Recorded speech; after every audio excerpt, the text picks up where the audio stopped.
అలర చెంచలమైన ఆత్మలందుండని అలవాటు చేసని ఉయ్యాల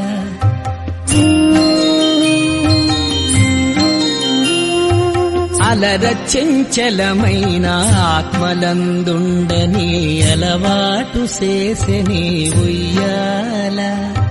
పలుమారు ఉచ్ఛ్వాస పవనమందుండ నీ భావంబు తెలిపె నీ ఉయ్యాల పలుమారు ఉచ్ఛ్వాస పవనమందుండ నీ భావంబు తెలిపె నీ ఉయ్యాల ఉయ్యాల ఉయ్యాల